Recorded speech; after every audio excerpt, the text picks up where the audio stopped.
very well. And it doesn't make any sense because, I mean, depending on when this airs, maybe things will change. But if people are struggling paying their rent, paying their gas, buying their groceries, yeah, people are spending money. But the reason why they're spending money is because you have to pay more money for your groceries. Yeah. And now, I mean, if you just think about this from a practical level, people are having less ability to now go out and shop and be able to just buy things, which means businesses are hurting. So my thoughts are, unless this inflation magically goes away, like the Fed says it will, it is going to contribute to a economic slowdown. And now, how bad will it be? Well, it depends on what the Federal Reserve Bank does, because the Fed now is trying to reverse what they did in 2020 and 2021, where these trillions of dollars were printed and entered our economic circulation, which caused the value of our savings and earnings to drop. It created more inflation. So if you want to reverse inflation, you have to do the opposite. You have to literally burn cash. You have to take it out of the system. So that's why they're working to increase interest rates. If they keep increasing interest rates to fight inflation, we are going to enter a recession. And that means the economy will slow down. It means people will lose their jobs. It means that businesses will go under. And the question then is, what will the Federal Reserve Bank do next? Will they then say, okay, inflation is under control, even though maybe it's not, but the economy needs help. So we're going to start inflating, because that's what happened in every previous crash. You cut interest rates and you print money to help the economy boost. Well, if they do that now, when we entered a recession because of inflation, you make the root cause of the recession even worse. So this is where I don't know what the Fed is going to do. And it is a tough situation. And this is where you want to be aware, because there are ways for you to take advantage of this. But what you want to understand is the lesser of two evils is to cause a recession, because then means you're raising interest rates, markets go down, and some businesses will go under. However, this will cause a refresh and things will be able to get better. This creates opportunity for you to go and buy some assets. You can find stocks that are on sale.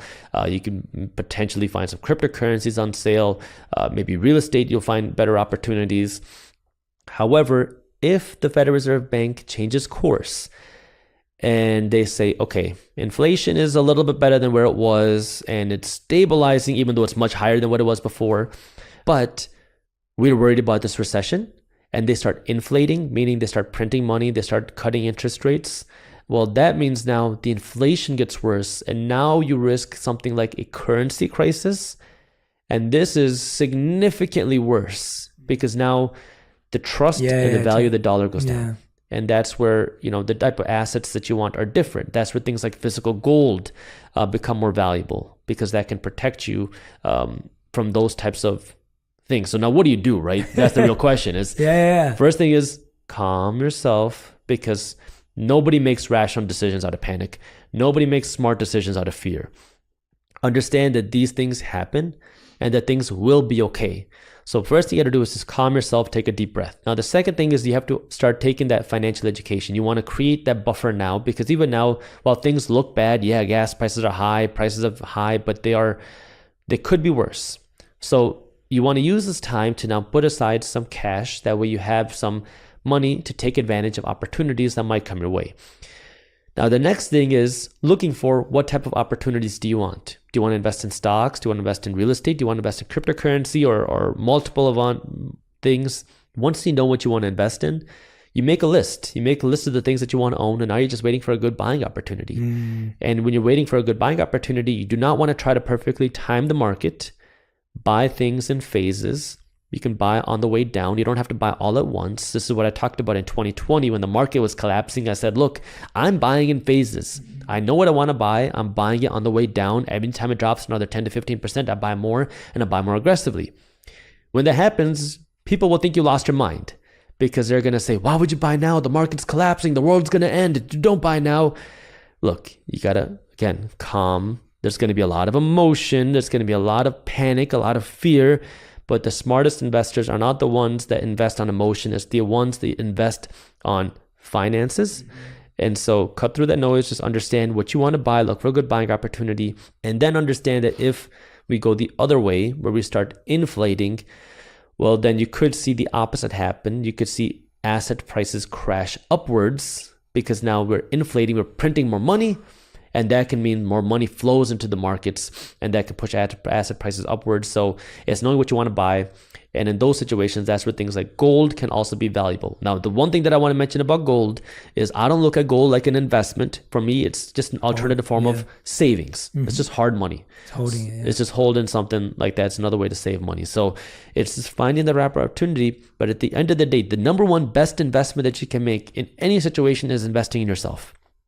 And understanding what is the most important thing right now: your physical health, your mental health, your spiritual health, your financial health, and understanding that, there's always going to be opportunities to take care of yourself in all of these places, but you need to be prepared. And, you put in that work now, that way you can find the best opportunities, that way you can take advantage of them. Because like I said earlier, the most millionaires are made during recessions and crashes than any other time. Yeah. But this means you have to think differently than the majority of people. Going back to why I call it the minority mindset. It's not about the way you look or your ethnicity or your skin color. It's the mindset of thinking differently than the majority of people. And this is where a lot of people get upset. You get angry, you kick and cry and scream. But this is where you want to think different. Look for the opportunity, because it is there. And the last thing that I want to mention, which is kind of sad and scary, but something you want to be aware of, is when that 2020, the money printing happened, it was known as the biggest financial fraud in the history of America. And this has just come to light in the middle part of 2022, where they said that so many business owners and people who are not business owners took advantage of the government because there was such little oversight, where the government was just giving money to corporations and businesses and people, where it was the biggest fraud in the history of time. And even people, because so many people were taking this unemployment money that they shouldn't. And I remember, and I'll tell you from my personal experience, because I have a business, I kept being told, Jaspreet, you have to take this. It was called PPP, this PPP money. It's free. You don't have to pay it back. The government is giving you this money. You should take it. And they were giving a lot of money. I don't remember the exact number, but it was tens of thousands of dollars. And, we had expenses, like my rent for our office was like $4,300 a month. We have employees. We had a lot of issues going on because we didn't know where the economy was going to go. But I told everyone, I said, we're not taking that money. I told my banker, told my accountant, and they all thought that I was dumb because it's free money. But I was like, you don't get it. The most expensive type of money in the world is free money. I know who's paying for it, because when the government spends money, somebody has to pay for it.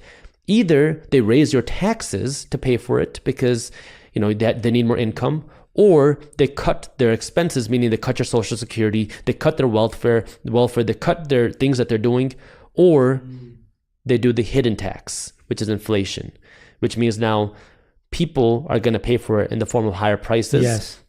And who pays the price? The poor and the financially uneducated. Yeah.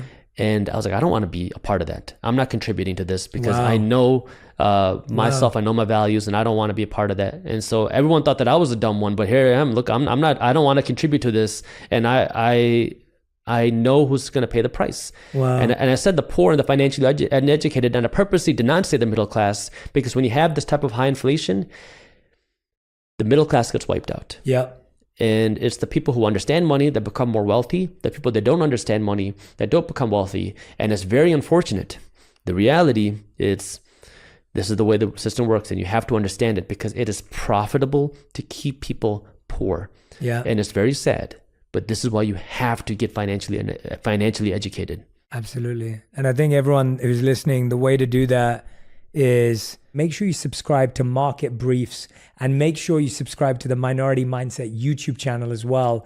Really, really important and powerful ways to make sure that you have the education and insight you need to make those important decisions. I think so many of us are making decisions, as Jaspreet rightly said, based on emotion or feeling or playing catch up or FOMO, or someone else is doing it, so I need to do it, and those are not great decision-making tactics. Focus on getting the right insights, getting the right information, and make wise, calm decisions, as Jaspreet said. Jaspreet, we end every On Purpose episode with the final 5. These are 5 questions that have to be answered in 1 word or 1 sentence maximum. So Jaspreet Singh, these are your final 5. You ready? Let's do it. Okay. So the first question is, what is the best financial advice you've ever received? Invest in assets, not liabilities. Second question, what is the worst financial advice you've ever received? The way to build wealth is saving your money. So true. Third question. These are very fiery. This is fantastic. Third question. What is something you used to value that you don't anymore? Material things.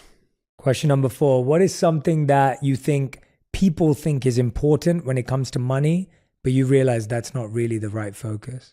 Net worth. Net worth is a crap indicator of real success. Nice. That's a great answer. All right. And question 5. If you could create one law that everyone in the world had to follow, what would it be? Everybody has to learn about the quadruped theory, about physical health, mental health, spiritual health, and financial health before they leave school.